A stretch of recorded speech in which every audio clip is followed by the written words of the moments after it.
करने का, तुम तुम्हारा सेपरेट वोट लगाने की इधर कुछ भी नहीं कर। मोबाइल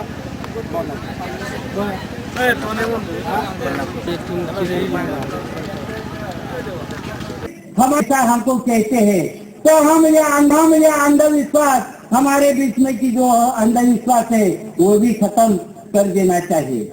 इसके खत्म कहना चाहिए इस मंच पर सिर्फ पुरुष नहीं है, ये समाज महिला भी है और महिला की गुलामगिरी के लिए भी हमें प्रयत्न करना चाहिए। जब हम महिला की गुलामगिरी हम तोड़ सकते हैं, आपस का भेद मिटा सकते हैं, तभी हमारे बीच में सही मायने में हमारी एकता हो सकती है।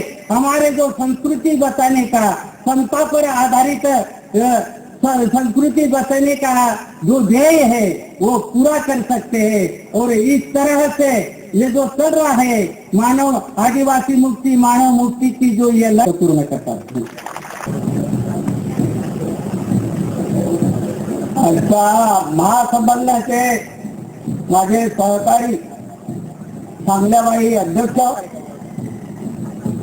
मधुकरावजी पिचड, पद्माकर वल्ली आणि प्रत्येक राज्यातून आलेले माझे आदिवासी, ज्या आदिवासी एकाच्या बाजूने काही ना काही पेंटिंग करून एक अस्मिता निर्माण करत असतो, ती अस्मिता आज गावागावातून सुरू झालेली आहे।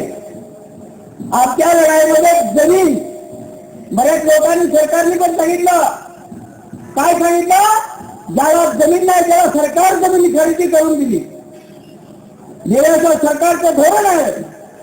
पण मी असं सांग, कुठेही तुम्हाला अनुभव मिळणार नाही। आणि म्हणून आता आपण असा विचार करायचा आहे की जे कायदे होतात या कायद्याप्रमाणे आता जर पूर्वीसारखा आपण करायला गेलो तर या देशात जी दगडाची साधा आहे, डोंगर होता, जंगल, शेती ही सगळी जाणार आहे। ही जायची नसेल तर आम्ही सगळे एक कुठेतरी झालं पाहिजे, तब्बावर लढाईला तयार झालं पाहिजे। आज सरकार म्हणतं भाषणही करतात का आदिवासीची जमीन मिळाली पाहिजे, करून ते नाकार दिलेला होता। म्हणजे इथल्या जंगल खात्याच्या मंत्र्यांनी, दिल्लीच्या मंत्र्यांनी ना पंतप्रधानांनी सुद्धा सांगितलं पर्यावरण वाचलं पाहिजे, म्हणून मला हे करता येणार नाही। आणि ह्यासाठी आपली जी आदिवासी एकता परिषद आणि समन्वित जे लढाई करणारे आदिवासीच्या बाजूने उभे असणारे लोक, ज्या संस्था, संघटना यांनी पिढी सभापर्यंत आणलं। आज नाही आहेत आमचे अधिकार राज्यपालाकडे, आमचे अधिकार राष्ट्रपतीकडे आहेत, आम्हाला या मंत्र्याकडून काय मिळणार नाही। आज आमच्या विकासाच्या नावाने सरकारने आमच्या अजून रुपये खडक केलेले आहेत। आणि याच्यामध्ये काय तर त्या जीप गाड्या, मोटार गाड्या, विमानाचं तिकीट, पंतप्रधानांचा भत्ता हे ते याच्यावर किती खर्च होतो? जर 100 कोटीतले 90 कोटी त्याच्यावर खर्च, 10 कोटीमध्ये तुमच्यापर्यंत पोहोचतात आणि सर्व कबूल करतात। आदिवासीचा विकास करायचा नाहीये, आदिवासीला या देशातून हद्दपार करायचा आहे। या देशातून ब्रिटिशांनी हद्दपार केलं, आता तुम्हाला तुमच्या देशातून तुम्हाला हद्दपार करायची धोरण आजचं जागतिकीकरण आलेलं आहे। या जागतिकीकरणामध्ये कोणीही वाचू शकणार नाही। म्हणजे आम्हाला पूर्वी आरक्षण घटनेने नोटीस दिलेलं आहे, ही घटना सुद्धा निष्क्रिय करून टाकलेलं आहे। तर त्याच्याने तुम्हाला कुठे आता स्पर्धात्मक युग आहे तुमच्या हाताला। आज ज्या देशात ज्यांच्याकरता घटना निर्माण केली त्याच्यातले किती लोकांना नोकऱ्या मिळाल्या? तर यावर 60% असल्या पाहिजे। ज्या महाराष्ट्रात जो आवाज उठवतात त्या पुरोगामी स्टेट आहे, त्या स्टेटमध्ये आम्हाला 40%च्या आत आम्हाला नोकऱ्या मिळाल्या पाहिजे, 57% त्या लोकांनी खाल्लेल्या आहे। हा सरकारी आग्रह आहे। आणि म्हणून आपण बघितलं पाहिजे खरं काय खोटं काय हे आमच्या जे रात्री जागाही समजेल आणि आम्हाला व्यापाऱ्यांनी भीक मागायला लागेल। ज्या देशामध्ये आदिवासींनी केव्हाच भीक मागितली नाही, त्या आदिवासीला त्यांच्याच देश असून त्यांच्याच देशामध्ये भीक मागण्याची पाळी येणार आहे. लाचारीने लढायचं. ते लाचारीने आदिवासीच्या लाचारीने लढण्याचं आदिवासीच्या रक्तात नाही आहे. आणि मराठ पत्करांनी पण सहन करणाऱ्या या बाणांनी लढतो आपण. जे आता तिथे साहेबांनी गांधीजींनी सांगितलं चले जायची घोषणा गांधीजींनी बिरसा मुंडांनी केली. पण त्याच्यामध्ये सिधू कानू तान बैठव या 4 लोकांचं बलिदान या झारखंडच्या राज्यासाठी झालं. मरण पत्करायचं पण शत्रूला सहन करणार नाही. या बाणाने ब्रिटिशाबरोबर महिला पुरुष एकत्र येऊन लढलेला आहे. हा इतिहास आमच्याकडे आला असता तर आम्ही हे निर्णय राहिलो नसतो. बिरसा मुंडांनी त्याची शपथ घेऊन हे केलेलं आहे. आणि म्हणून आज आम्हाला कायद्याच्या सांगितलं जातं महाराष्ट्र. ज्या कायद्याच्या राज्यामध्ये आदिवासीला कुठेही न्यायाची व्यवस्था नाही. म्हणजे खोटे कायदे करून धान्य आज आमच्या गावात न्यायाची व्यवस्था होती.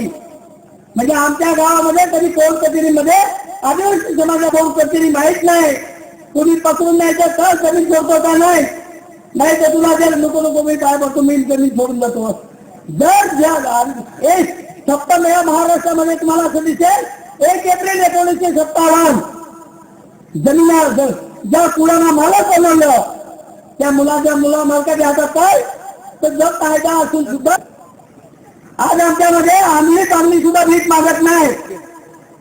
त्याला कुटुंबामध्ये समावून घेण्याची पद्धती आहे. पण वरच्या समाजामध्ये गाडीवर नाक मारून पंढरपूरला भीक आमच्यामध्ये जे चांगलं आहे ते चांगलं सोडून आपण दुसऱ्याचं पकडायला लागलेलो आहोत. आणि म्हणून याच्यासाठी आमच्यामध्ये हुंडाबळी नाही. आमच्यामध्ये देवदासी सारखी वरच्या लोकांमध्ये देवदासी सारखी अनिष्ट प्रथा तर तिथे जन्माला आलेल्या मुलाला बाप नाही ही अवस्था आज आमच्या समाजामध्ये नाही. म्हणजे आम्ही आमच्या काही वाईट आहे भूतांची वाईट असेल आम्ही सोडून देऊ. जे चांगल्या गोष्टी आहेत त्या वरच्या समाजाने स्वीकारल्या पाहिजे. तर या देशामध्ये संते विखडे वगैरे बंद होतील आणि सर्व समाजाला जे समाज म्हणून पुढे जाण्याची संधी मिळेल अशा पद्धतीचं वातावरण आज आपल्याकडे आदिवासी एकता परिषदेच्या नावाने उभं झालेलं. आम्ही सुद्धा वारुदी कमी आम्ही सुद्धा त्याच्या मागे फिरून ज्या वेळेला आम्ही फिरतो तरी त्यावेळेला आमच्या मागे समाज नाही तर कोणीतरी इंग्लिश बोलेल अमुक बोलेल त्याच्यावर. पण हे जेव्हा समजलं बोलायची माहिती मिळाली आणि त्यामुळे आम्हाला आज आम्ही इथे तुमच्या समोर बोलू शकतो की आज महान जर संस्कृती असेल तर आदिवासी संस्कृती ही आता आम्हाला पाहिजे. पण आम्ही शाळा शिकलो असतो नोकरी पकडली असती कुठेही काय गेलो असतो तर आम्हाला वाटलं हे काय तेवढ्यापुरतं समाजापुरतं जायचं आणि बाकी याची काय खरं नाही. म्हणजे आमच्यामध्ये भीती आहे. दबलेल्या जंगलातल्या लोकांमध्ये तर भीती नाही. तर शहरात जे गेले ते एकटे गेले ते तिथे दबून वागतात. आणि म्हणून या निमित्ताने आता एक मोठं आव्हान आलेलं आहे. तर या आव्हानाला आपण कसं केलं. ज्या जमिनी आहेत आज सरकारने वन हक्काचा कायदा दिला त्याने काय देते तर 2 गुंठे 3 गुंठे जमीन तुम्ही घ्या. फॉरेस्ट खातं विरोध करतो. अरे तुमचं सरकार आहे. फॉरेस्ट खात्याची काय विषाद आहे. तुम्ही जर हुकूम सोडला तर सगळे तुतासारखे सरळ होते. पण फॉरेस्ट सांगेल त्याप्रमाणे चाललेलं आहे ना त्यामुळे आदिवासीचे राज्यपट्टे मिळाला ते मिळत नाही ते झाले. म्हणजे बोलायला खूप पुढे बोलताय पण त्याप्रमाणे कायद्याप्रमाणे आम्हाला काय मिळत नाही. ही लढाई 60 सालापासून तर आजपर्यंत आम्ही झगडतो. तीच लढाई आता आपल्याला करायची आहे. आणि म्हणून याच्यासाठी आपण सर्वांनी एकत्र विचार केला पाहिजे. संमेलनाला येतो. आज आम्ही नोकरीवर कुठेही गेलो तर आमच्या शिकलेल्या लोकांकडून बाकीच्या शिकलेल्या लोकांनी चुका केल्या तर समाज लगेच बोट ठेवतो. तर शिकलेला माणूस स्वीकारत नाही का माझी चूक झाली ते मानत नाही. आदिवासी संस्कृती टिकली पाहिजे. म्हणून आदिवासीमध्ये आलेले लोक यांना सांगितलं पाहिजे तर आमच्या रीतिरिवाजाप्रमाणे लग्न होईल. जर तुमच्या रीतीने आदिवासी पद्धतीने जर होणार नसेल तर त्या लग्नात आम्ही जाणार नाही अशी हिंमत आजपर्यंत कोणामध्ये नाही आहे. हे आपल्याला कळायला पाहिजे. आज तुम्ही बघा नागामध्ये उर्मे 15 जाती होती त्याची एक, मग त्याला नागा नाव दिलेले आहे. मग आपण सुद्धा सर्व ज्या महाराष्ट्रातल्या भारतात जेवढे जमाती आहेत एक करून त्याला आदिवासी नाव का ठेवू नये. हे दिले तर एक अस्मिता मिळेल, ताकद मिळेल. तो विचार करू दिला जात नाही. उलट राजकीय पक्ष संस्था तुम्ही एकीच होऊ नये तुमचे तुकडे करण्यात टपलेले आहेत. तुकडे तुमचे करत राहतील. हे तुकडे व्हायचे नसेल आणि समाजाने सन्मानाने जगायचं असेल तर आपण सर्वांनी एकत्र आलं पाहिजे. आज अशी ब्रिटिशांच्या वेळेला सिंधू कानूच्या लढाई 70-35 हजार माणसं मेली, म्हणजे त्या आहुती दिली. ब्रिटिशांच्या 90% छावण्या ताब्यात घेतल्या आणि भांडवलदाराच्या जगातल्या सगळ्यांनी एकत्र येऊन पुन्हा सिंधू कानूचा पळाव झाला. ज्या सिंधू कानूला ज्या मदत करणारे कोण लोक होते मारवाडी सोडून सगळे, म्हणजे त्यांनी मला सर्वांची दिली होती. आणि त्यावेळेला ब्रिटिशांना वाटलं होतं तर याच्यामध्ये फूट पडू, पण फूट पडताच आली नाही. आणि बऱ्याच वेळेला काही लोकांना पकडतं गावं कुठून पडायचे, कुठून तीन काम झाला आणि त्या लागला बडे बडे कार्यक्रम खतम केले. आणि त्यामुळे जर गोळी लागली तर गोळी लागल्यानंतर हॉस्पिटलला त्यांचा माणूस पोहोचतच आहे, पण तीर लागला तो हॉस्पिटलला पोहोचत नाही, अर्ध्या रस्त्यावर मेलाच पाहिजे. अशा पद्धतीची बाण मारण्याची जी सर्व शक्ती ही एकलव्याची आम्ही वारस आहोत आणि एकलव्याच्या विजेने आम्ही जर पुढे जायचं ठरवलं तर आमचा हात कुणीही धरू शकणार नाही, एवढी जबरदस्त ताकद होऊ शकते. आणि म्हणून आता या जमिनीच्या आम्हाला आरक्षण संपलेलं आहे.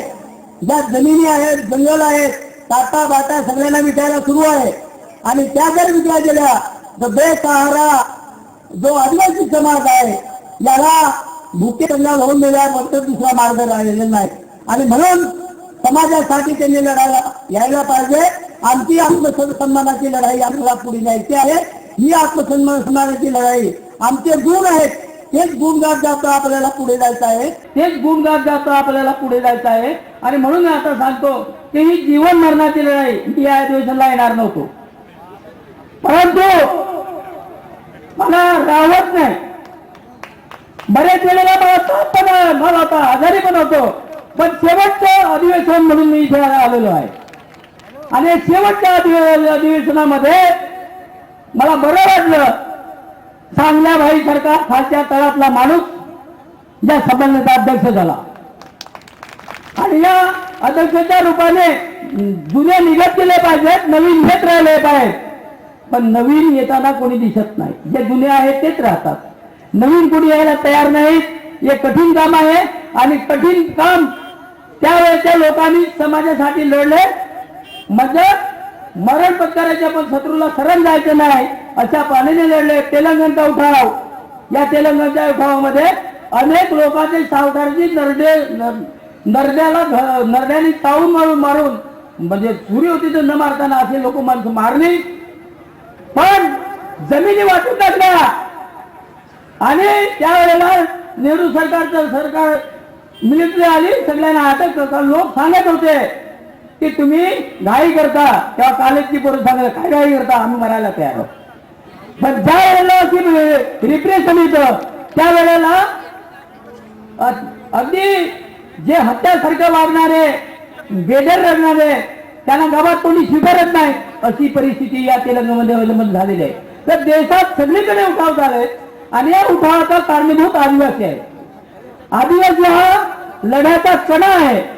आजही तुम्हाला आम्ही सांगतो की आता आम्हाला विस्थापन, विकासाच्या नावाने विस्थापन, पाण्याच्या बाबतीत विस्थापन, सगळीकडे विस्थापन.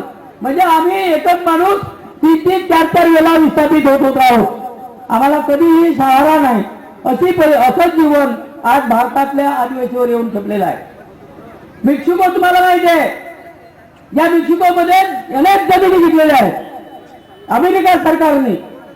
त्या जमिनीच्या बाबतीत हजारो कोटी डॉलर त्यांना मिळतो आणि त्यांनी लक्षवेधी रेषा टाकलेली आहे. की याच्या पलीकडे आला तर अमेरिकेत असो कोणी गोळीच खावी लागेल. तर ही त्यांची लक्ष्मी रेषा, पण भारतामध्ये कुठलीही लक्ष्मी रेषा नाही.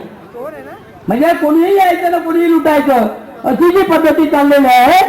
याला तुम्हाला वाद दलितवाद सगळा चालतो, पण आदिवासी वाद कोणाला परवडत नाही.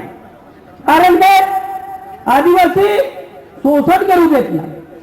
मार खसला तर कमी अधिक प्रमाणात बाकीचे लोक वरचे असतात, त्यांनी सांगितलं म्हणजे बाकी जनता साफ.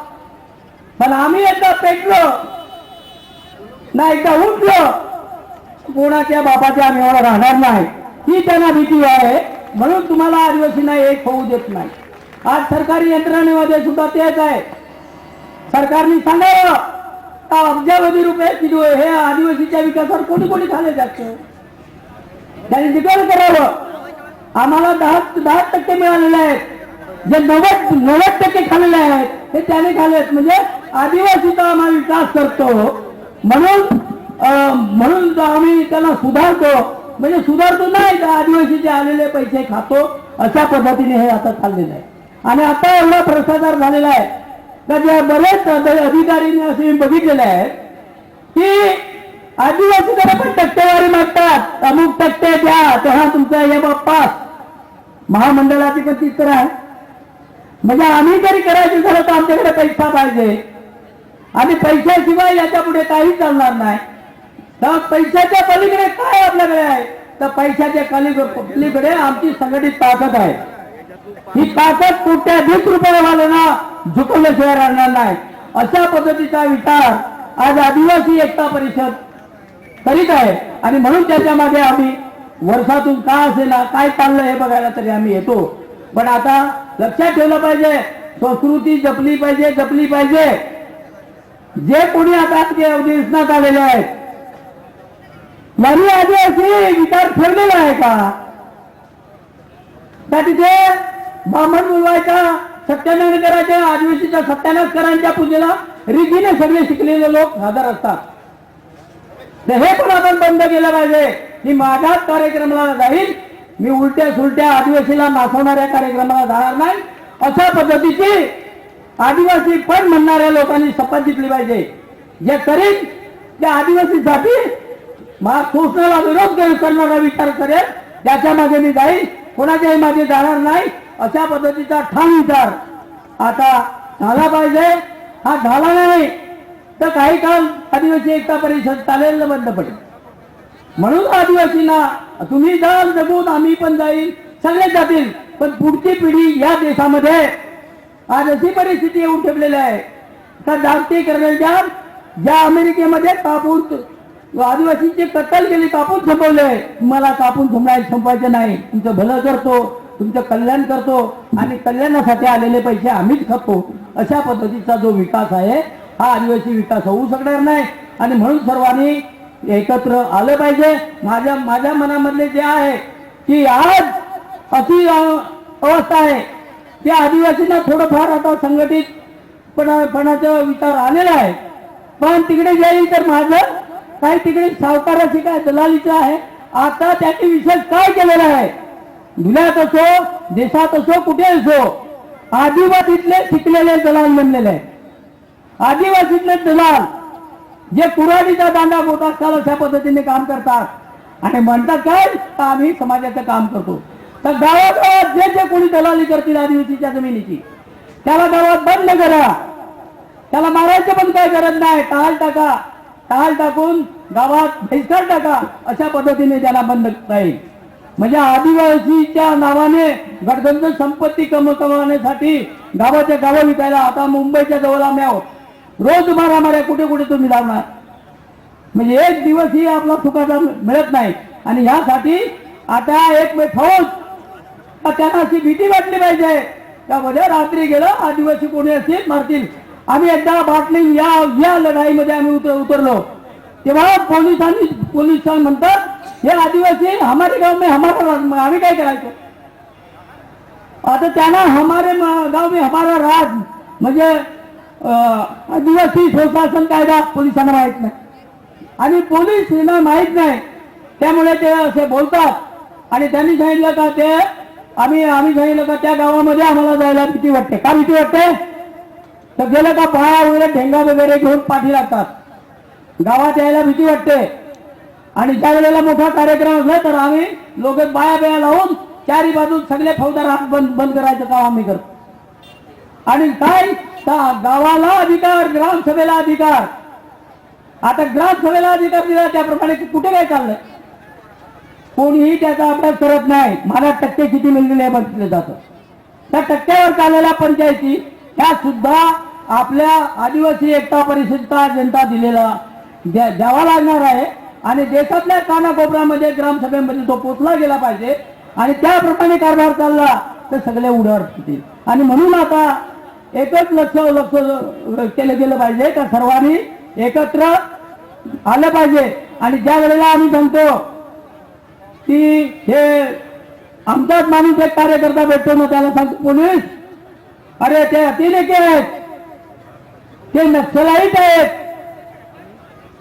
पण या महाराष्ट्राच्या संपादकाने सांगितलं डीएसपी साहेब तुमचं अज्ञान आहे. ते नक्षलाईट नाही, ते हक्कासाठी झगडणारे लोक आहेत. म्हणजे आजपर्यंत आपल्या बाजूने कोणीतरी बोलतात, याच्या पुढे कोणी बोलणारही नाही. आणि त्याच वेळेला आता आम्ही तिकडे गेलो, त्या पोलीस सांगतात अरे रात्री बेरात्री तिकडे जाऊ नको, मला गाडी दांडूला जायचं आहे. एक आमचा कार्यकर्ता सांगतो दांडूच्या गाड्या सगळ्या गेल्या, तारू पिऊन तो बोलतो. एक म्हणतो मला वाणगावला होतं, वाणगावला पण गाडी नाही मिळत, मग हायवेला जाऊन किल्लारला जाता येईल का? तर तो तारुटीचा पोलीस सांगतो वेड्या अरे आम्हाला पण तिकडे जायला भीती वाटते. आदिवासी कायदा कालबाह्य झालेला आहे. आदिवासी कायदा जर सरकारच्या छातीवर लादायचा असेल, आपल्या पद्धतीने राबवायचा असेल तर सर्वांना एकत्र आल्याशिवाय दुसरा मार्ग राहिलेला नाही. जे 63चा भंग करून सगळ्या भारतातल्या जमिनी घ्यायला लागल्यात, 65च्या याच्याप्रमाणे सरकारने ताब्यात घ्यायला पाहिजे. आणि 84C हा कायदा लावून त्या पद्धतीने विल्हेवाट लावून त्या भूमिहीनांना वाटता येतील. बऱ्याच शेकडो लाखो एकर अशा जमिनी आहेत, त्या मिळाव्यात यासाठी कटिबद्ध होऊन सर्व आदिवासी समाज पेटून उठेल अशी अपेक्षा करतो. आणि खांद्याला खांदा लावून सगळे लोक लढायला तयार होतील एवढी इच्छा करून माझे 2 शब्द संपवतो. आपकी जय. हम सब आमच्या गावात हमारे गांव में हम सब.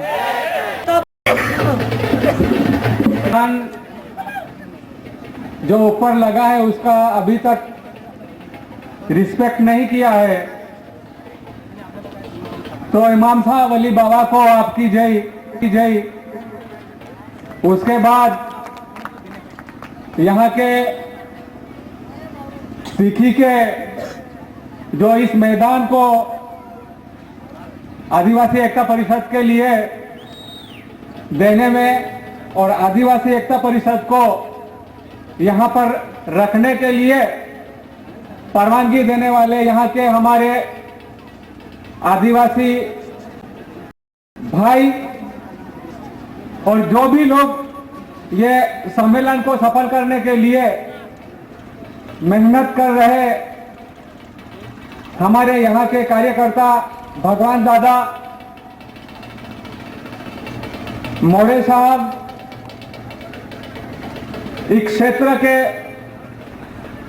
मुख्य कार्यकर्ता वहरू सोनावणे, बाद में जिन्होंने भी ये आदिवासी समाज के बदलाव और दुनिया के बदलाव के लिए तथा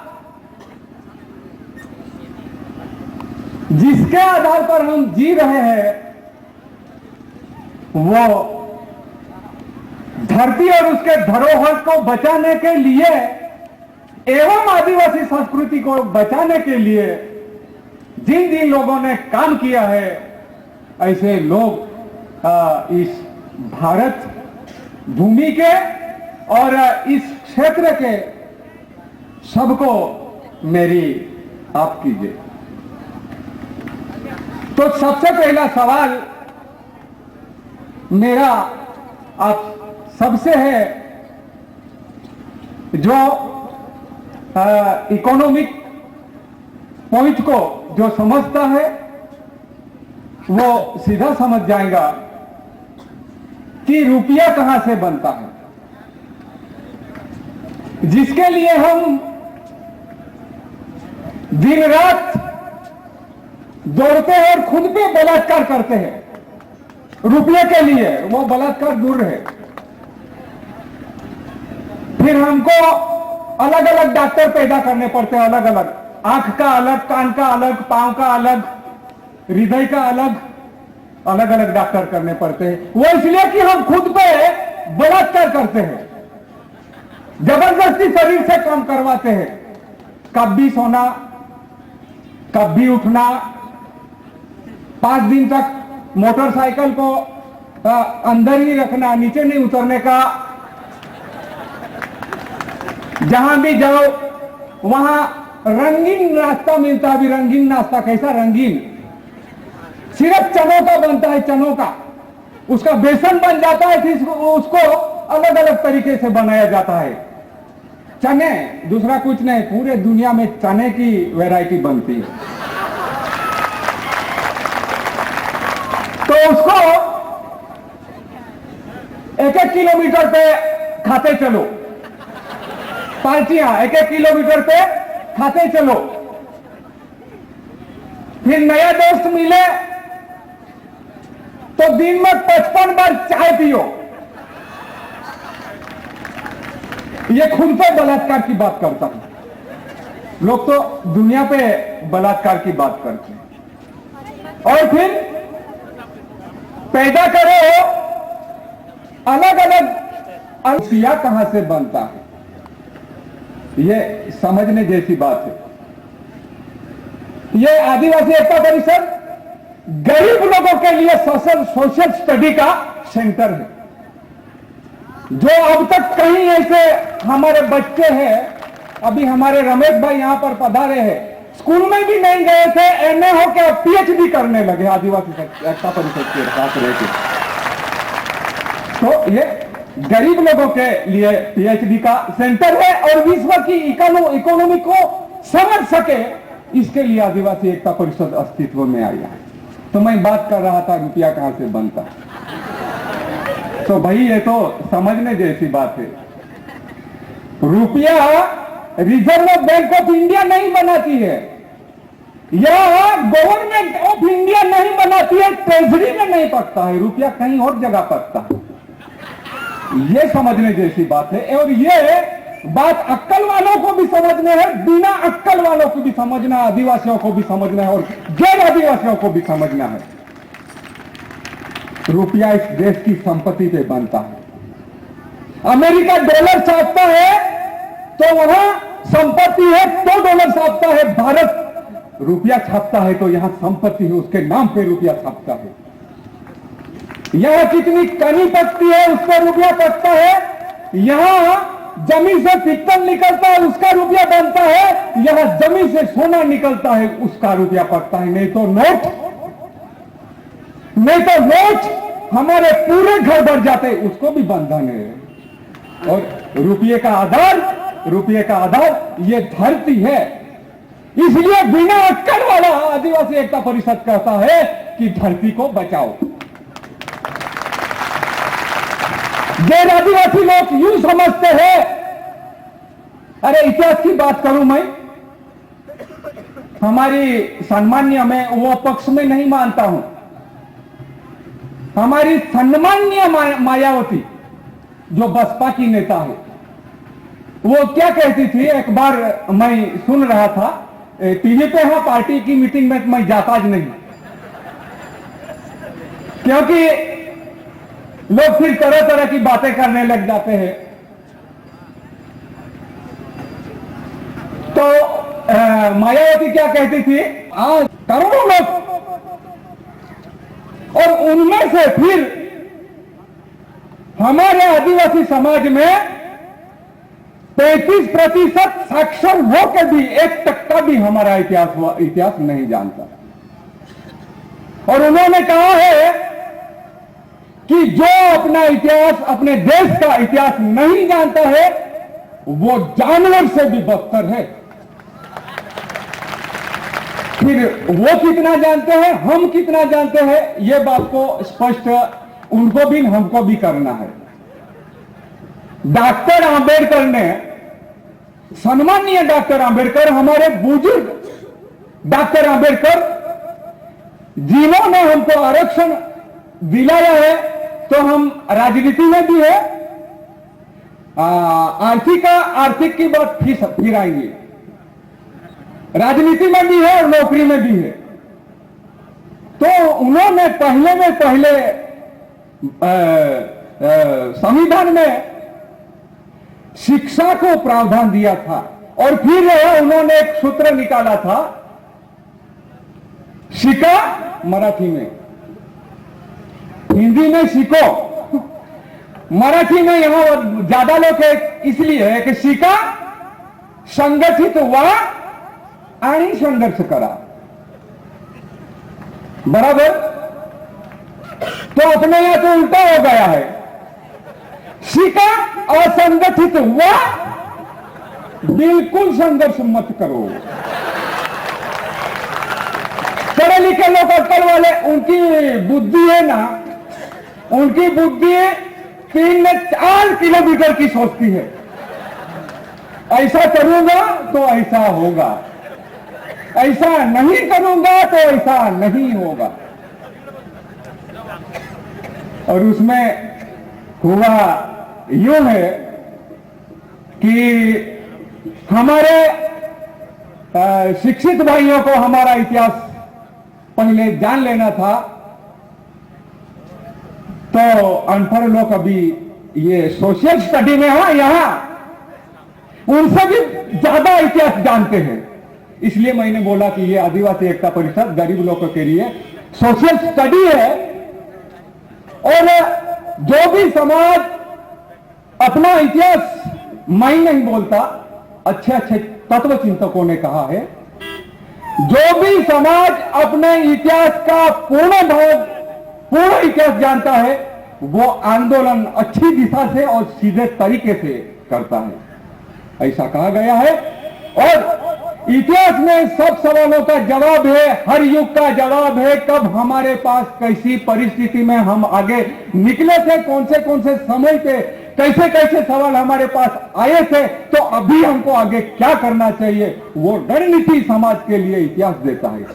इसलिए यहां गरीब तो गरीब, टंकिया भील हो, कोई भी हो, दशहरी बा हो, टंकिया भील हो, अशोक भाई हो, मुछ वाले वाहरू सोनौनी जी हो, फिर पूछ वाले सांगलिया भाई हो, कोई भी हो, नंगे तो नंगे, पर अपने लोगों का इतिहास चालू रखना, ऐसा आदिवासी एकता परिषद ने निश्चित किया है। क्योंकि हम अपने सवालों को समझ सके, और विवेक जिसको कहा जाता है, विवेक, तो विवेक भी हमारे पूर्वजों ने रखे हैं, वो भी इतिहास में हमें मिलते हैं। तो इस बात को जरा हमको अच्छी तरह से समझ लेना चाहिए। तो मैं पैसे की बात करता था,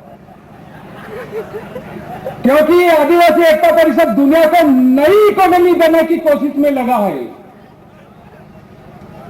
अमेरिका में नौकरियां कम हो रही है। भरत वर्मी साहब जी यहां पर आए हैं, रोज फोन लगाते हैं कि मेरा बेटा ऑस्ट्रेलिया में सुरक्षित है कि नहीं। और आशाताई, वो मां है ना, आशाताई मां है ना, बाप से उसको ज्यादा फिक्र है। वो तो आते ही पूछती आज फोन किया था। वहां भी खतरे पैदा हो गए हैं, नौकरियां कम हो रही है। इसका अर्थ क्या है समझ में आता है, पैसा छापने का मशीन वहां खत्म हो गया है, प्राकृतिक संपदा खत्म हो गई है। इसलिए नौकरियां खत्म हो रही है, नहीं के कंप्यूटर कम हो गए हैं, साधन कम हो गए हैं। ये भौतिक साधन से नहीं, ये मां है, धरती मां, इस पे ये सब चलता है, दुनिया का व्यवहार चलता है। और लोग समझ बैठे हैं कि आदिवासी एकता परिषद अरे भाई, आदिवासी एकता परिषद नहीं है, ये तो दुनिया को बचाने वाली परिषद है, ऐसा समझ लेने की बात है। और जब भी विश्व में संकट आया है तो गरीबों ने बचाया है। बड़े लोग तो ऐसे आराम में होते हैं, वो तो बेहोश चलते हैं, बेहोश। मेरा एक शेर है, मैंने शेर लिखा था, जब आदमी मरता है ना, कमाता है जिंदगी भर, मरता है तब की बात। सारा दिन साथ फिरे, आपकी महबूबा हो या कोई दोस्त हो, आप कल्पना कर लेना कि सारा दिन हो साथ फिरे, रहा होश ही नहीं ये जिंदगी के साथ। किसको लूटा और किसको मारा इसका। सारा दिन साथ फिरे, रहा होश ही नहीं, जब खाली देखा पर्स तो सलाम भी न किया। तो ऐसी स्थिति में हम अपनी जात को लाके रख देते हैं, तो इसके अध्ययन के लिए भी आदिवासी एकता परिषद अस्तित्व में आई है। ईश्वर, परमेश्वर, Allah, Gita, Quran, Bible, Jesus Christ, ये सबका आधार क्या था? पैगंबर या अल्लाह बन के नहीं आया था। सभी धर्मों का एक ही साथ दबा के उसमें रखे गए हैं। लोग उसको भी समझने वाली बात है। एक समय था इस विश्व में, एक दुनिया में एक समय आया था, वो परमेश्वर है ऐसा बोला। यानी परमेश्वर यानी कौन? हमारे रोना हंसना ये सब सत्य है, और इसके मूल मालिक कौन है? उसके मूल मालिक पानी, पृथ्वी, आकाश, जो 5 तत्वों की कल्पना कही है, वो इसके मालिक है। अगर हमको खाना नहीं मिलता है तो कोई परमेश्वर नहीं है, वो खाना धरती देती है। और ये जो धुलिया है, यहां पे धुलिया पानी है तो धुलिया है। हमारे पूर्वज केलाल जादूगर, आप लोग देखते थे, इधर खेल करते थे, तो खेल की शुरुआत के पहले क्या करते थे? एक जग भर के बाजू में रख देते थे, और खेल के पहले स्टार्टिंग में क्या बोलते थे? पानी खत्म, खेल खत्म। एक वो जादू का कार्यक्रम कर लेते, और फिर बाद में और जाते, पानी खत्म, खेल खत्म।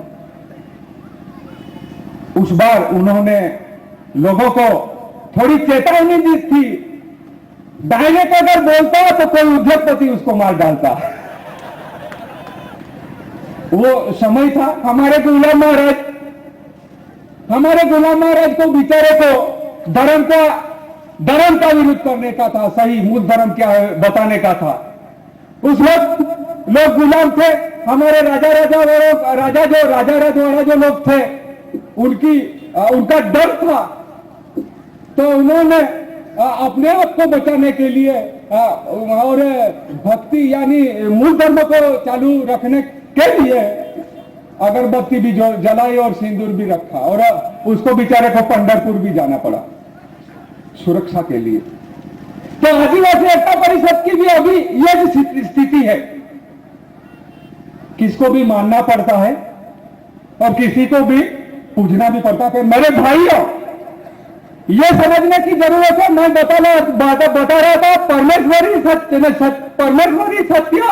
फिर उसके बाद में हमारे गांधी बापू, लोग गालियां देते हैं उसको, स्वतंत्रता के बाद में गालियां देते हैं गांधी जी को। गांधी जी ऐसा था, गांधी जी वैसा था।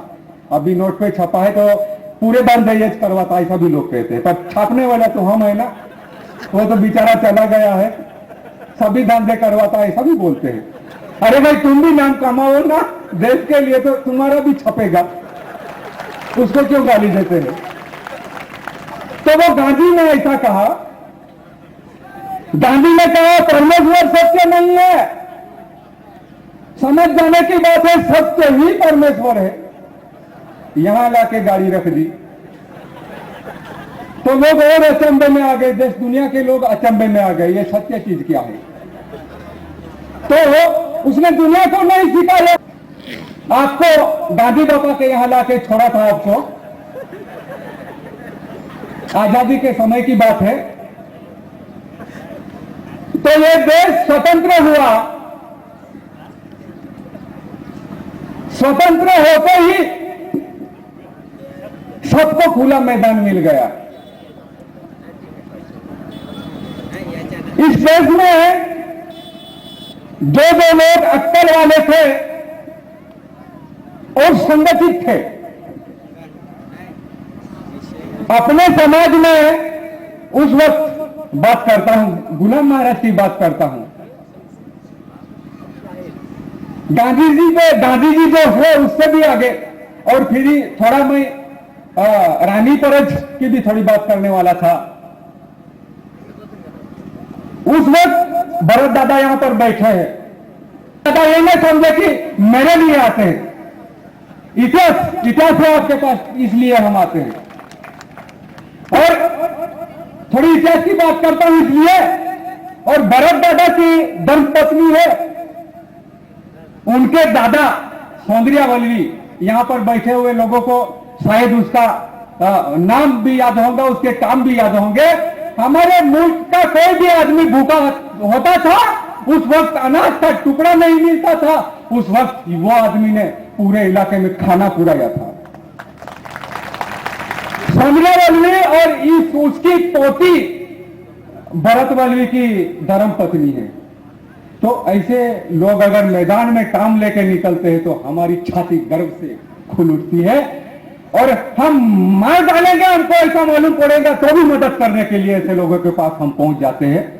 तो ये जरूर। तो मैं गांधी जी की बात कर रहा था, तो उन्होंने सत्य ही परमेश्वर की बात कही थी। तो सत्य क्या चीज है? तो सत्य में भी यही निकला, धरती निकला, पानी निकला, आकाश निकला, ये 5 तत्वों वाली बात निकली।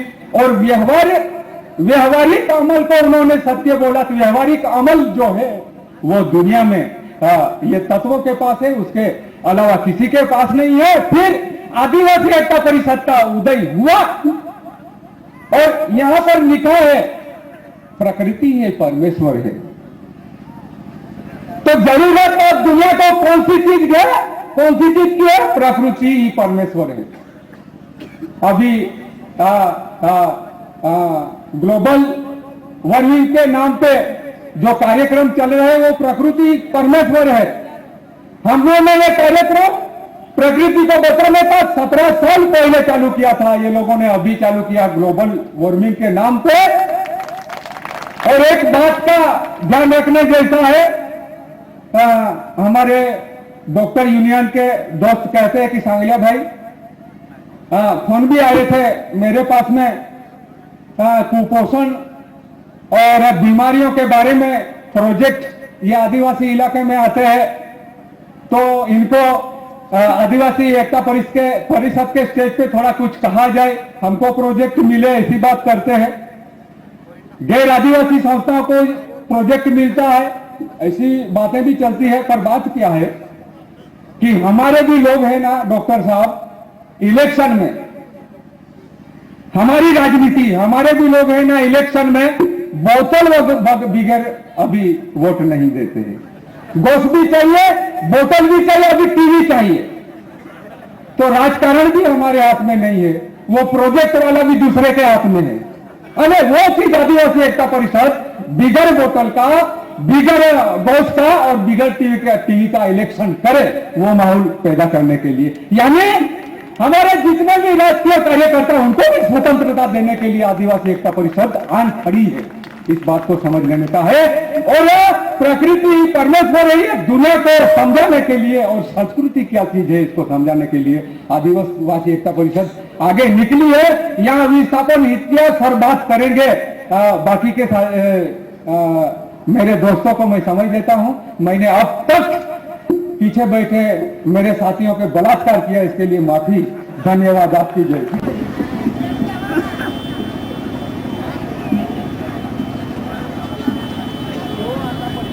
आदिवासी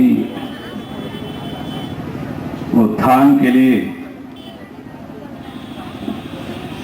उनके सम्मान के लिए जिन्होंने अपना आत्मसमर्पण किया है, ऐसे तमाम आदिवासी वीरों को, साधु संतों, कार्यकर्ताओं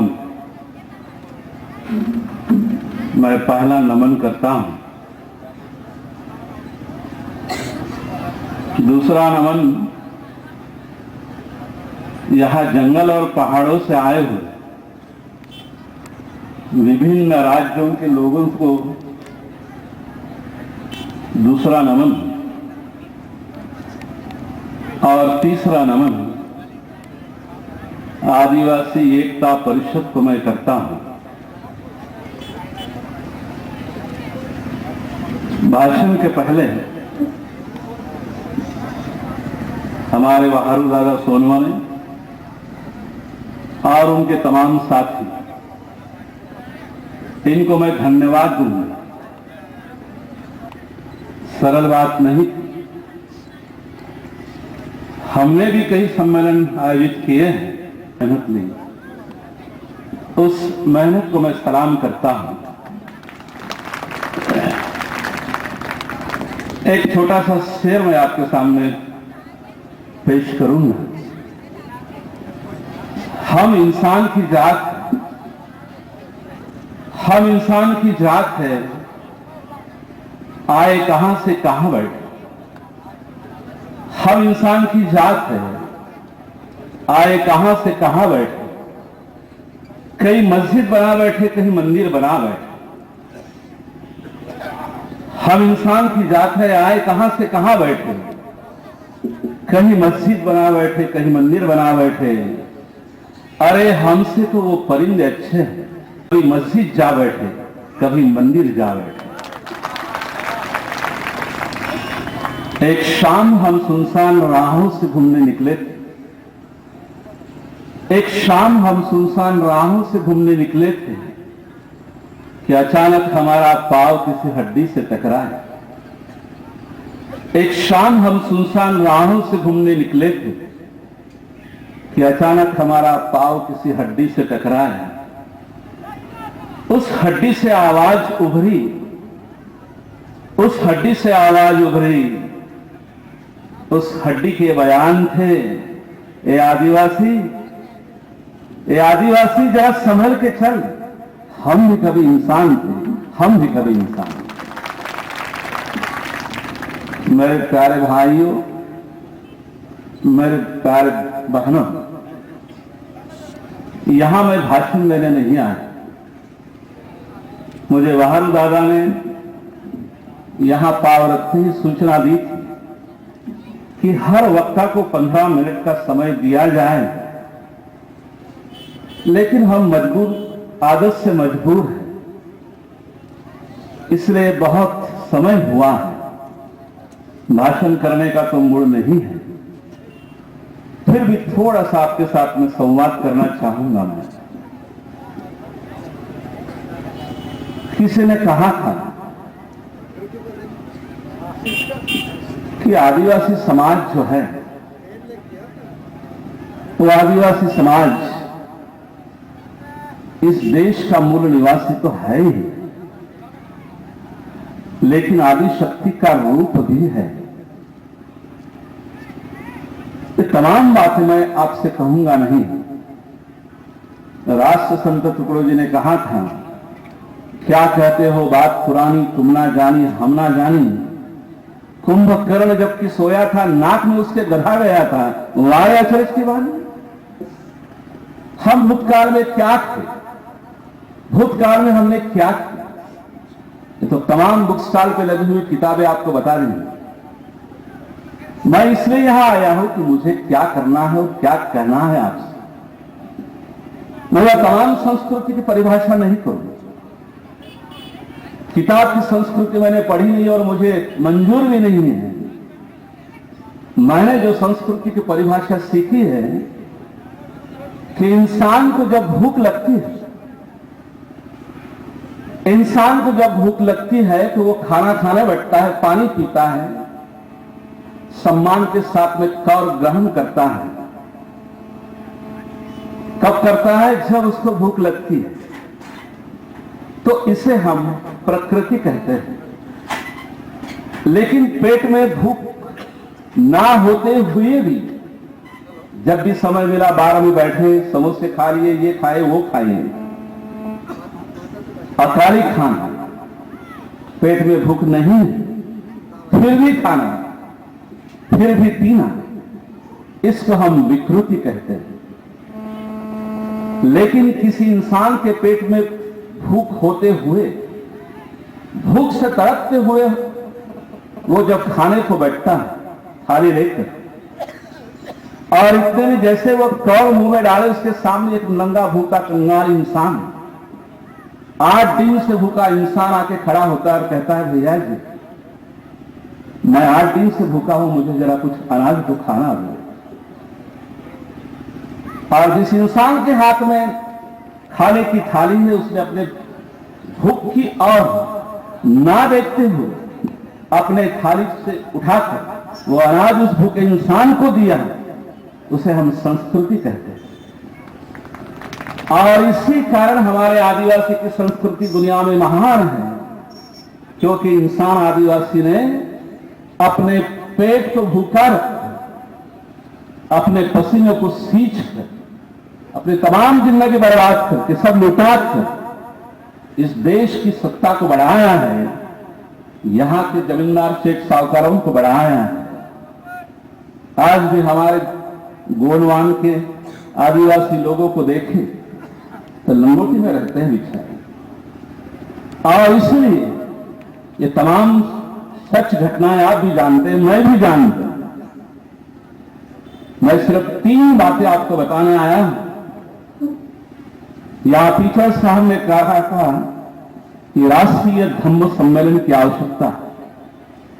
बाबा साहब का नाम लेना बहुत साधा है, सरल है। जो भी वक्ता यहां आए सभी ने बाबा साहब का उल्लेख किया है, लेकिन बाबा साहब ने वो तीनों बातें सच करके बताई। खुद पढ़ा था, इतनी डिग्रियां ली थी, इसलिए उन्होंने कहा कि सीखो। जैसा सम्मान मेरा व्यवस्था ने किया, जब मैं पढ़ा लिखा हुआ, इतनी डिग्रियां मैंने ली, तो मुझे संघर्ष करने की ताकत, वो शक्ति मुझे इन डिग्रियों ने दी, इस पढ़ाई ने, इसलिए वो संगठित कर सके और संघर्ष भी कर सके। एजुकेशन में इतनी ताकत है कि गड़े मुर्दे भी बोलने लगते हैं। मुझे आपसे ये सवाल करना है कि बाबा साहब के तत्वों में से किसने अपने जिंदगी में अमल में लाया है? कौन 24 घंटे में से 18 घंटे पढ़ाई करता है आप लोगों में से? किसने बीएससी की डिग्री, एलएलडी की डिग्री आप में से ली है? मुझे जरा बताइए जरा प्लीज। किसने दुनिया के तमाम धर्म ग्रंथों का अध्ययन किया है जो बाबा साहब ने किया? पहले कृति करना बहुत जरूरी है। मुझे बड़ा खेद है और मैं खेद के साथ यहां आपसे बयान करने जा रहा हूं। यहां मिनिस्टर जी का भाषण चालू था, अध्यक्ष महोदय जी का भाषण चालू था, और बाहर गांव से तमाम आए हुए लोग यहां से उठकर खाना खाने जा रहे थे। कुछ लोग वहां ढोल बजा रहे थे, नाच गाना कर रहे थे, कुछ वहां बाहर जाकर चर्चा कर रहे थे। क्या यही सीखा हम लोगों ने यहां के? यही हमारी एकता का परिचय है? फिर लोगों ने अगर हमारे ऊपर टीका की, टिप्पणियां की, तो हम नाराज क्यों हुए? क्या अधिकार है हमें उन पर उंगली उठाने? अपने ही दुर्गुण देखो, उसे हटाने को सीखो। जरा झूलो अपने इसमें, अपने अंदर की जमीर से पूछो कि हम क्या कर रहे हैं और क्या करना है। इसलिए भाई और बहनों, साल में एक बार ये सम्मेलन यहां आता है। हम खाने के लिए नहीं आते यहां, कुछ तमाम बातें सुनने के लिए आते हैं। मैं यहां से उठकर जा रहा था तो देखा मैंने कई लोग सो रहे थे पंडाल में लंबे पांव कर। क्या यही सीखा हमने? मुंह फाड़े हुए। अगर कोई बाहर से कुत्ता है और मुंह में डाल दे तो हो गया कल्याण तुम्हारा। क्या है, हम क्या हंस रहे हैं, क्या सीख रहे हैं? इसमें मेरा कोई भरोसा नहीं है। मैं प्रैक्टिकल इंसान हूं और ये तमाम बातें जो है हजारों साल से हमारे परंपराओं को हम दिखाते आ रहे हैं। कौन सा विकास हमने साधा है, ये भी सवाल आपके सामने रख के जा रहा हूं।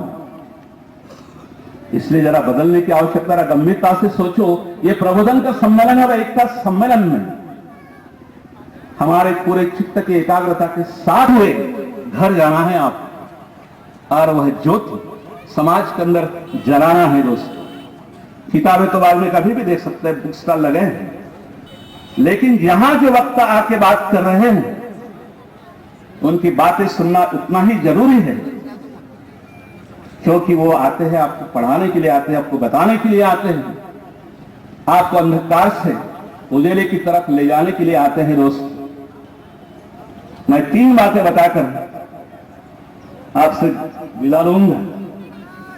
बाबा साहब ने सीख को संगठित और संघर्ष को ऐसा कहा था। मुझे किसी की बात दोहराने में कोई इंटरेस्ट नहीं, वो उन्होंने कहा था, मैं वैसा नहीं कहूंगा। मैं आपसे यह कहूंगा कि आज के वर्तमान में राधा कृष्णन ने कहा था कि man can fly like a bird in the sky, man can swim like a fish in the water, but man does not know how to walk on the road. इंसान आसमान में पंछी की तरह उड़ने को सीखा है, इंसान मछली की तरह समुद्र के तट पर सतह तक जा पहुंचा है, लेकिन इंसान की तरह रास्ते पर चलना नहीं सीख पाया। और यह सीखना बहुत जरूरी है, और इसीलिए इस सीख को आपने दिल में रखना है। ये 3 बातें जो बाबा साहब ने बताई थी, इसके ऊपर मैं भाष्य नहीं करूंगा। मेरे अपने 3 सिद्धांत मैं आपके सामने रखने जा रहा हूं। हम जो प्रैक्टिकल इस देश में करने जा रहे हैं,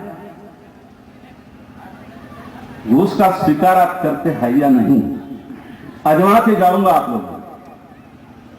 पहला जो मूल मंत्र है, हम कहते हैं कि we are not, Adivasi are not the Hindus, then who are you? हिंदू नहीं हो, मुस्लिम नहीं हो, क्रिश्चियन नहीं हो, कुछ नहीं हो, तो आप हो कौन? दिखाइए मुझे आपका धर्म ग्रंथ और आपके धर्म गुरु। एक तो भी धर्म गुरु मुझे यहां से बताएं जो कि तुम्हारे निसर्ग धर्म के तत्वों को आप तक पहुंचा रहा है। मैं बुद्ध धर्म की बात करता हूं तो भिक्खु मेरे सामने खड़े हो जाते हैं, धर्म प्रचारक, बुद्ध भगवान का फोटो लेकर। ख्रिस्ती धर्म में पादरी आते हैं, जैन में कीर्तनकर आते हैं, सिखों में गुरु ग्रंथ साहिब का पठन करने वाले उनके धर्म गुरु आते हैं। हर धर्म के धर्म गुरु और उनका धर्म ग्रंथ है। मैं आप लोगों से पूछूं कि इस देश में आदिवासियों का कौन सा धर्म ग्रंथ है आपके हाथ में? बाबा साहब को समझना इतनी आसान बात नहीं है।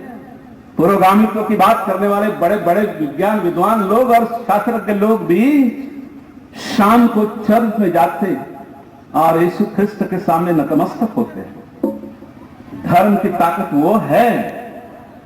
तुम्हारा कौन सा चर्च है, कौन सा गुरुद्वारा है, कौन सा स्थान है तुम्हारा जहां जाके तुम अपना माथा सम्मान के साथ टेक सकते हैं? बताइए मुझे एक तो इंसान ने कि तुम्हारा धर्म ग्रंथ ये है, हमारा धर्म गुरु ये। जिस समाज को, जिस समुदाय धर्म नहीं है, धर्म ग्रंथ नहीं है, डायरेक्शन नहीं है, नीति तत्वों का मेल नहीं है, जिनके सामने, जिनके पास कुछ नहीं कर सकते आप लोग। इसलिए मैंने जिंदगी में तय किया है, पहले आदिवासी साहित्य सम्मेलन की नींव हमने भद्रावती में मैंने डाली थी। आज 9 आदिवासी साहित्य सम्मेलन महाराष्ट्र में हुए हैं। मेरा निषेध किया हमारे लोगों ने। मुझे डर नहीं है, मुझे डर नहीं है इस बात। वैसा ही मैंने जिंदगी में अभी ये सोचा है कि आदिवासी को उत्थान के लिए 3 तत्वों की जरूरत है। सबसे पहले तुम्हारा धर्म होना जरूरी है। इसलिए पीछे साहब से मेरी जब चर्चा हुई थी तो इसलिए उन्होंने ये मुद्दा यहां रखा कि धर्म परिशुद्ध होना जरूरी है। अगर हम हिंदू नहीं तो हमें अल्टरनेटिव तो होना है ना, पर्याय होना है हमारे पास कि हमारा खुद का धर्म होना है। निसर्गवादी धर्म हमारा है, परंपरावादी धर्म हमारा है, सांस्कृतिक मूल्यों से नटा हुआ हमारा धर्म है। तो लिखो ना धर्म ग्रंथ, दो ना उस धर्म की दीक्षा तुम यहां। अगर मैंने यहां इस धर्म की दीक्षा देने के लिए पूछा कि आने वाले 2010 के अंत में गढ़चिरौली में हम आदिवासी धर्म की स्थापना करने जा रहे हैं और उसकी दीक्षा देने जा रहे हैं, मेरा आपसे सवाल है कि कितने लोग आप में से उस धर्म को स्वीकारने वाले हैं? हाथ ऊपर करो और तालियां बजा के स्वागत करो उसका। बाबा साहब को इसलिए मैं ज्यादा मानता हूं, बाबा साहब ने भी धम्म की शक्ति को जाना था, पहचाना था। बाबा साहब भी धम्म के बिना रह नहीं सके और जिंदगी के अंत में बुद्ध धम्म की दीक्षा लेके चल पड़े। ये ताकत है धम्म में। धर्म नहीं कहता किसी के घर लूटो बर्बाद करो, धर्म नहीं कहता किसी के बहू बेटी पर निगाह करो, ये नहीं सिखाता था। धर्म भगवान को ढूंढने का जरिया नहीं है। धर्म है इंसान में बसी हुई इंसानियत को उठाने का नाम धर्म है। Religion is the self realisation, खुद को निहारने का, खुद को पहचानने का नाम धर्म है। इंसानियत की ओर चलने का नाम धर्म है। राष्ट्रसंत जी के शब्दों में, मैं कवि नहीं करुणा हूं, मैं कवि नहीं करुणा हूं, सच प्रेम की नित नहीं, मैं साधु नहीं साधना हूं, सच धर्म की, सच प्रेम की। शांति नहीं है मुझे, शांति नहीं है मुझे, मैं हूं किशोर दिलों की भावना। इंसान बनने जो चले हैं उसकी मैं शुभकामना। ये शुभकामना का नाम धर्म है, इसको जगाना है। मेरा दावा है दुनिया में सबसे बड़ा अच्छा धर्म अगर किसी का होगा तो आदिवासी का धर्म है। और मेरा दावा है कि आने वाले 50 साल में, आने वाले नवी शताब्दी में इस देश पे नहीं पूरे विश्व में जैसे भगवान बुद्ध का धम्म चक्र चला, आदिवासी धर्म का चक्र भी घूमने वाला है भाई। और इस दृष्टि से तुम्हें अपनी मानसिकता को बदलना होगा। अगर ये नहीं बदलना चाहते तो ऐसे सम्मेलन में मुझे आने में कोई खुशी नहीं, कोई दिलचस्पी नहीं, कोई रुचि नहीं। सो धर्म तुम्हारी पहली सीढ़ी है विकास की वर्तमान के संदर्भ में। दूसरी सीढ़ी है तुम्हारा कानून। जब हम एक और मानते हैं कि हम आदिवासी हिंदू नहीं है, मुस्लिम नहीं है, सिख नहीं है, लेकिन अदालत में जब तुम्हारे केसेस चलती है तो तुम्हारा जजमेंट तुम अपने भिलोरी भाषा में बोलते हो, कोरकू भाषा में आर्गुमेंट करते हो, मराठी में बोलते हो, झगड़े मराठी में करते हो औरत के साथ में, झगड़े भिल्ली में करते हो, झगड़े कोरकू भाषा में करते हो, अपनी मातृभाषा में झगड़ते हो। और कानून न्याय देता है तुम्हें अंग्रेजी भाषा। समझती है कि अंग्रेजी भाषा में क्या जजमेंट दिया है, क्या देता है जजमेंट वो जज? समझते हैं क्या मेरे बहनों? बताइए आप क्यों तुम स्वीकार करते हो? ये कहो ना कि हमारा जजमेंट हमारी भिल्ली भाषा में होना है, हमारा जजमेंट हमारी पावरी भाषा में होना है, हमारा जजमेंट हमारी गोंडी भाषा में होना है, कोरकू भाषा में होना है। और हमें तुम्हारे जजमेंट की भी आवश्यकता है। हमें हमारी अलग सी अदालतें होनी जरूरी है। हमारा आदिवासी कानून ट्राइबल ना होना जरूरी है, क्योंकि क्रिश्चियन लोगों की एक अलग सी अदालत है, अलग सा कानून है क्रिश्चियन लॉ। मुस्लिमों के झगड़े, उनके तमाम जो बातें हैं वो मुस्लिम लॉ के अनुसार चलते हैं। हिंदुओं के सब उनके कानून के मुताबिक चलते हैं, और तुम्हारे कानून, तुम्हारे खटले हिंदू कानून से चलते हैं। एक तरफ बोलते हो हम हिंदू नहीं हैं, और दूसरी तरफ हिंदू लॉ के मुताबिक दिया हुआ जजमेंट चुपचाप स्वीकार कर आप घर चले जाते। इसलिए मेरा कहना है कि दूसरा पॉइंट जो है तुम्हारे विकास का, वो है आदिवासी कायदा, और तीसरा सबसे महत्वपूर्ण पॉइंट है वो है तुम्हारी राजनीतिक पार्टी होना बहुत जरूरी है। क्योंकि हमारे आमदार और खासदार ये तमाम लोग प्रतिनिधि किसी ना किसी पार्टी से बने हैं। उनके नाम से मंगलसूत्र, पति के नाम से जैसे औरत अपने गले में मंगलसूत्र बांधती है, वैसे हमारे तमाम आमदार, तमाम मिनिस्टर्स किसी ना किसी पार्टी से जुड़े हुए हैं। पार्टी के शिष्ट का, डिसिप्लिन का मंगलसूत्र उन्होंने बांधा है। थोड़ा भी आवाज करोगे तो खबरदार, राष्ट्रवादी कांग्रेस का अध्यक्ष फटकार देंगे, पवार साहब ये नहीं करते, मुलायजा नहीं करते। पार्टी के खिलाफ अगर आवाज की तो पद्माकर वर्वी जी, सोनिया जी गांधी तुम्हें छोड़ेगी नहीं, मिनिस्टर पर से हटा देंगे, आवाज नहीं कर सकते आप। किससे विकास की अपेक्षा करते हैं? कभी सोचा है कि अपनी राजनीतिक पार्टी होना जरूरी है इस देश में? तो इसलिए सिका संगठित व संघर्ष करा, इसके बदले में धर्म, कानून और राजनीतिक पार्टी, ये तुम्हारे विकास के 3 आधार होने बहुत जरूरी है।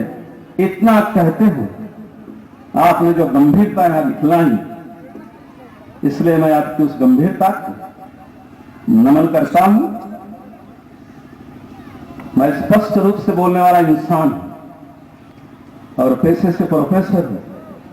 40 मिनट बात मैं कर सकता हूं, लेकिन 15-20 मिनट समय मैं लेना चाहता था, मेरा समय हुआ है। कार्यकर्ताओं को जाते जाते एक बात आखिर में कह देना चाहूंगा कि एकता परिषद किसी की खाली मालमत्ता नहीं है, संपत्ति नहीं है, धन नहीं। It's a social platform to raise your voice.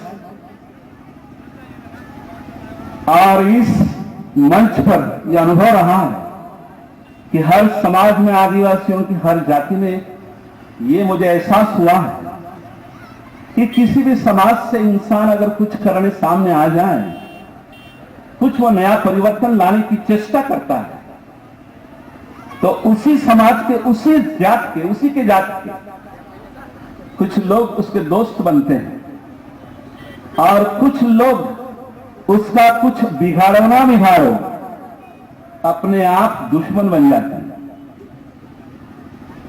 कब बनते हैं ये?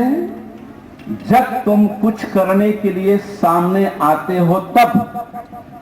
सावित्रीबाई फुले शिक्षा का प्रचार करने अगर सामने ना तो उसको परेशान कोई नहीं करता था। महात्मा फुले जी को कोई परेशान नहीं करता था, लेकिन इन दोनों को समाज में परिवर्तन लाना था, संघर्ष करना पड़ा। डरे नहीं, कुछ समर्थक बने, कुछ विरोधक बने, लेकिन कुछ करने के लिए आते हो तब। लेकिन जब आप कुछ नहीं करते तो तुम्हारा कोई समर्थक नहीं होता और कोई विरोधक भी नहीं होता। जैसे आए, जिए, चल दिए, क्यों आए मालूम नहीं, क्यों जिए मालूम नहीं, क्यों मरे यह भी मालूम।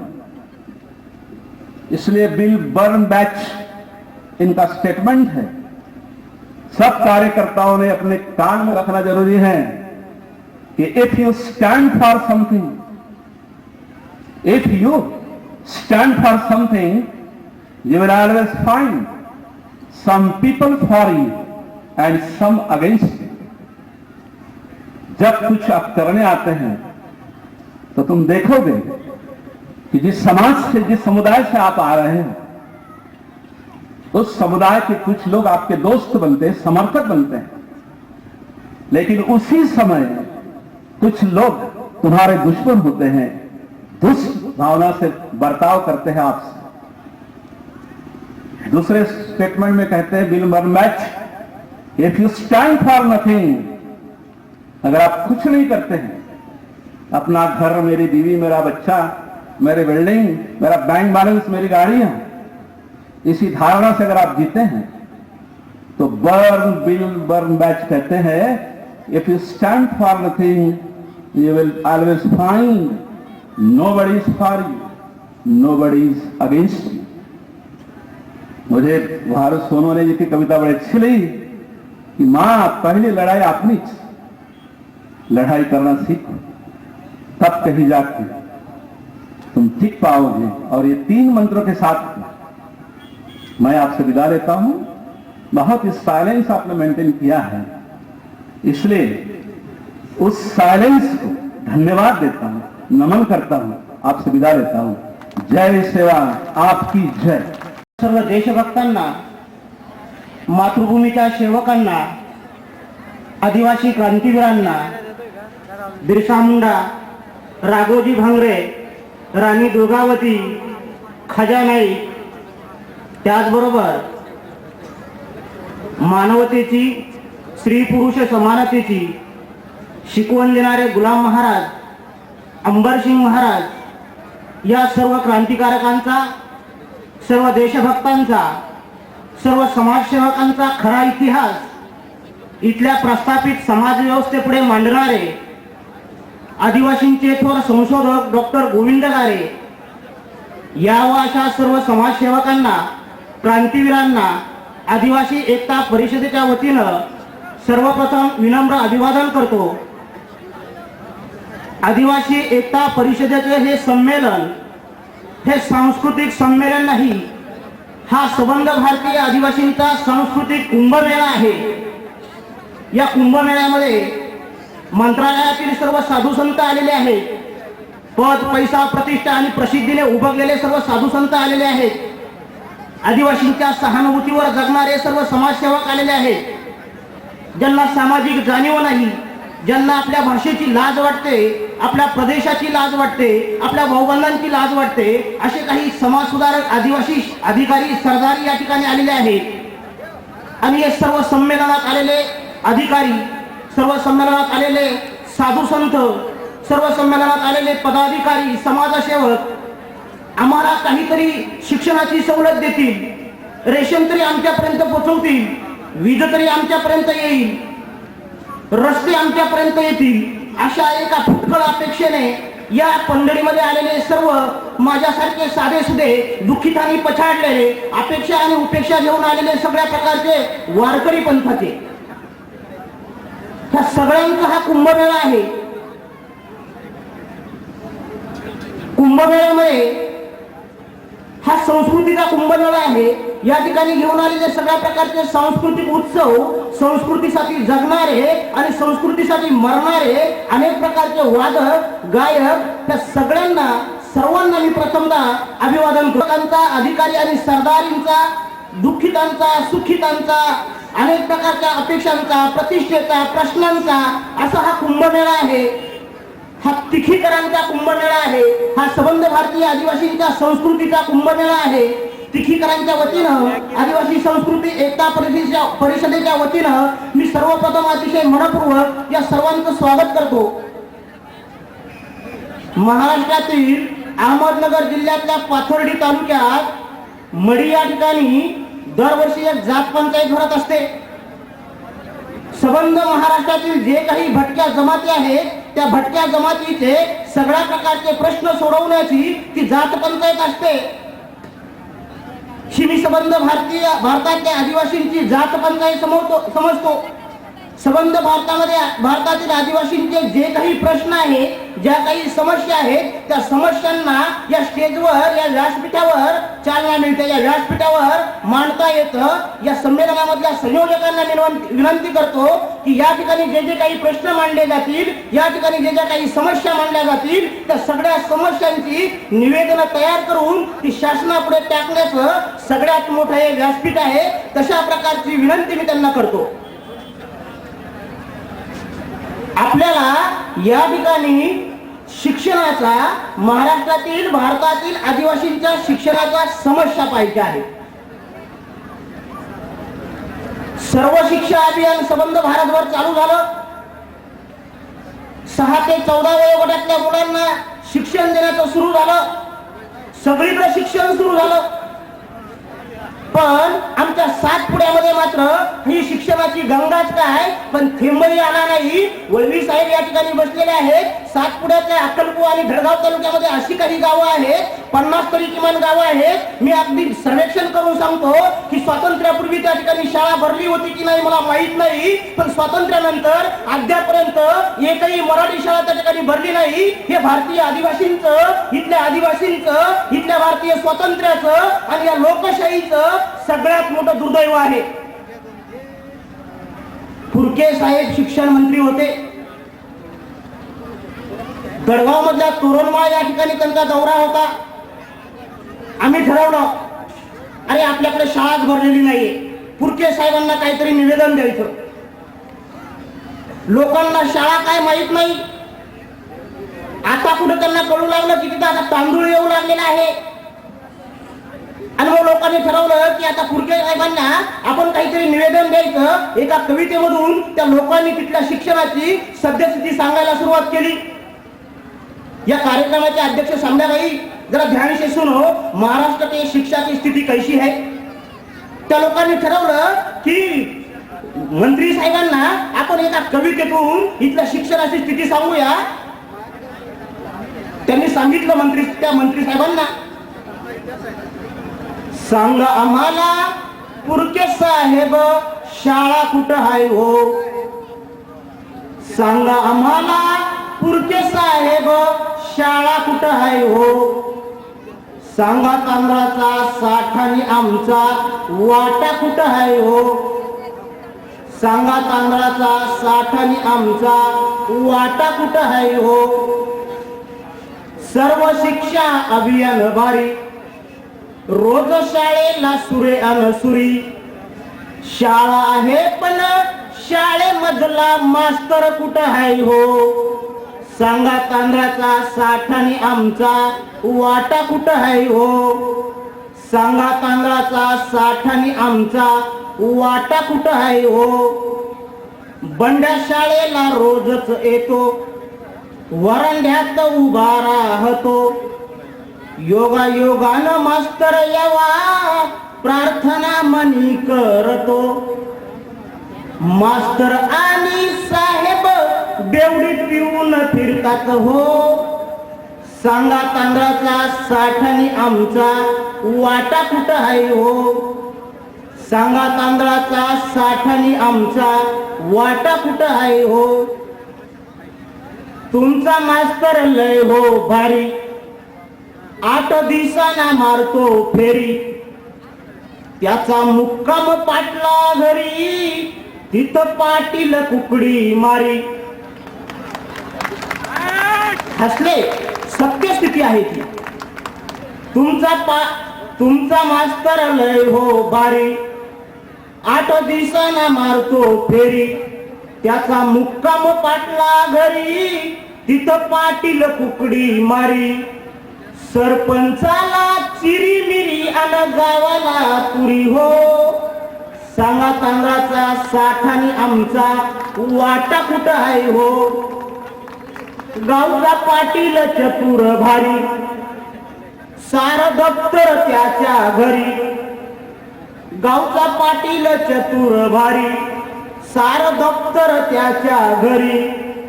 पुढाऱ्याची जर शिरजोरी, तांदळाचं घोंट घरी. आदिवासींच्या शिक्षणाची फरफट सारी हो. सांगा तांदळाचा साठानी आमचा वाटा कुठं आहे हो. सांगा तांदळाचा साठानी आमचा वाटा कुठं आहे हो. आणि मग त्या आदिवासींनी आम्ही ठरवलं की आपणच काहीतरी करायला पाहिजे. चला उठून कंबर कसा, लोकशाहीला मारा ठोसा. शिक्षणाचा बाजार असा, सातपुड्यात भरलाय कसा.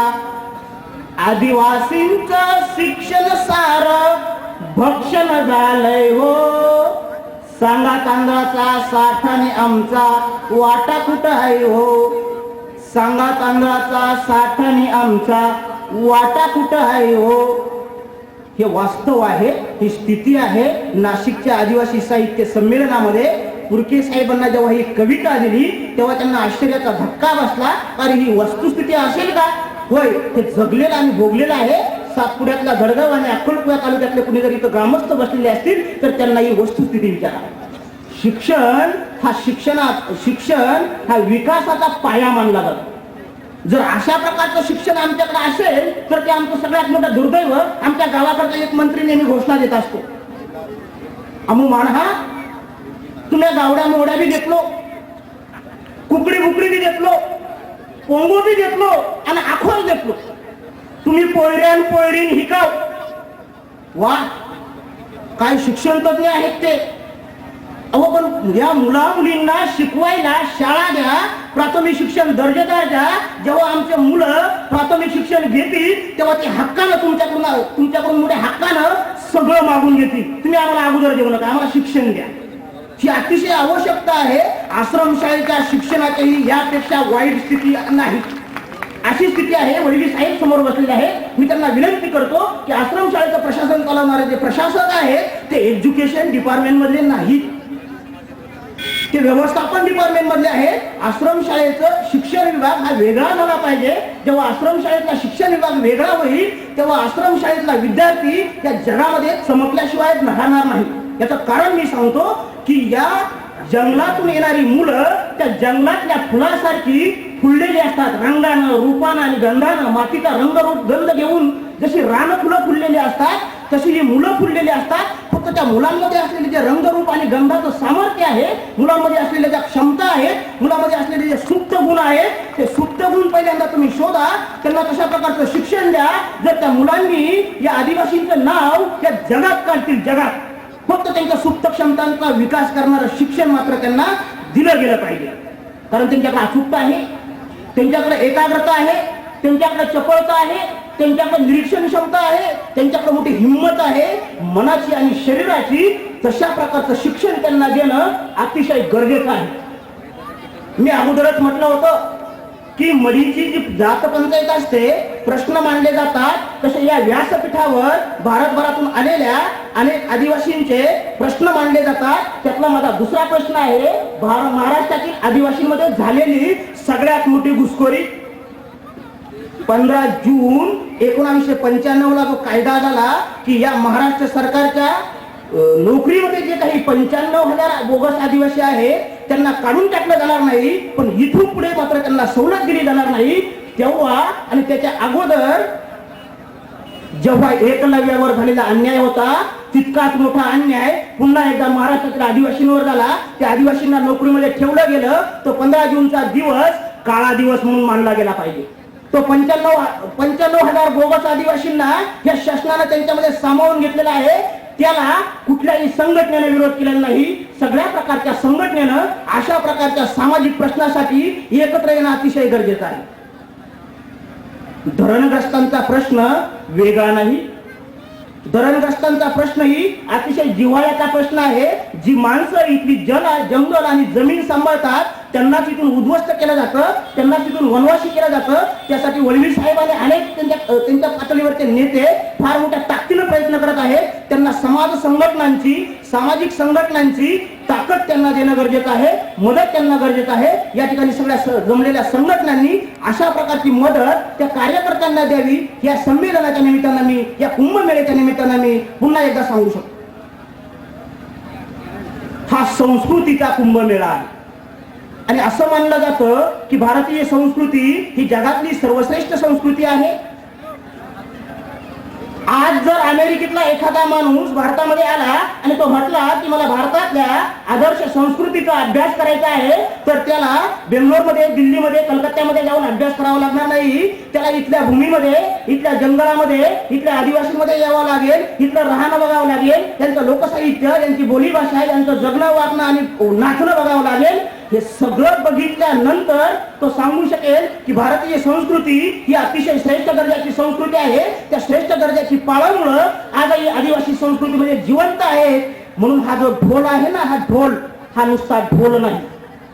ह्या ढोलाला फक्त आवाज नाही, ताण नाही. हा ढोल म्हणजे संबंध जगातील आदिवासींचा आत्मा आहे. आत्मा, हा आत्मा जागृत असतो. माणूस झोपला तरी त्याचा आत्मा जागृत असतो. तसा आदिवासी माणूस झोपला ना आणि जर ढोलचा आवाज आला तर तो उठतो आणि आपले पाय हलवू लागतो, नाचायला जातो. तसा हा ढोल संबंध संस्कृतीचा आत्मा आहे. आणि आदिवासींच्या शिक्षणाचा जर कोणी म्हणत असेल, मी एक सिद्धांत मांडत असतो नेहमी की आश्रमशाळा हा आदिवासींच्या शिक्षणाचा आत्मा आहे. जसा ढोल हा आदिवासी संस्कृतीचा आत्मा आहे, तसा आश्रमशाळा हा आदिवासींच्या शिक्षणाचा आत्मा आहे. इथं बसलेले 90% जे सुशिक्षित आहेत त्यांचं संपूर्ण शिक्षण हे आश्रमशाळेतून झालेलं आहे. ही माणसं नाचतात, आपल्या उत्सवांमध्ये नाचतात, डोलतात, गातात. त्या नाचण्याला, त्या डोलण्याला कवी तुकाराम धांडे आपल्या शब्दामध्ये पकडतो. तो म्हणतो, त्यांच्या सणासुदीला रात्रीच्या टायमाला ढोलाच्या तालावर बेधुंद होऊन माणसं नाचू लागतात. त्यांच्या सणासुदीला रात्रीच्या टायमाला ढोलाच्या तालावर बेधुंद होऊन ही माणसं नाचू लागतात ना, तेव्हा तुमचा हा चंद्र हातात टेंबा धरून ताटकळत उभा राहतो दिवस निघेपर्यंत. जेव्हा नाचत असतात तेव्हा हा चंद्र सुद्धा इथं ताटकळत उभा राहतो.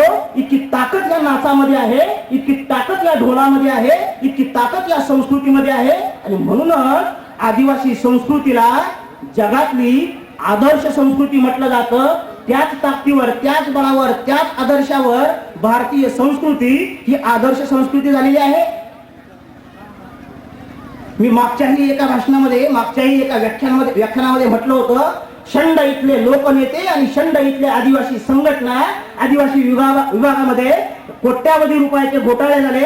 कुठल्याही संघटनेनं जनहित याचिका दाखल केल्या नाहीत, कुठल्याही संघटनेनं निदर्शनं मारलेली नाहीत, कुठल्याही संघटनेनं उपोषणं केली नाहीत. अरे आदिवासी विभागामध्ये जेव्हा 9,000 कोटी रुपयाचा घोटाळा होतो तेव्हा तो नुसता घोटाळा नसतो. मी म्हणतो स्वातंत्र्यामधला सगळ्यात मोठा आदिवासींवरचा हा अन्याय आहे. सगळ्या संघटनांनी पेटून उठायला हवं होतं, सगळ्या राज्यकर्त्यांनी त्याला पाठबळ द्यायला हवं होतं, पण तसं कुठेही झालं नाही.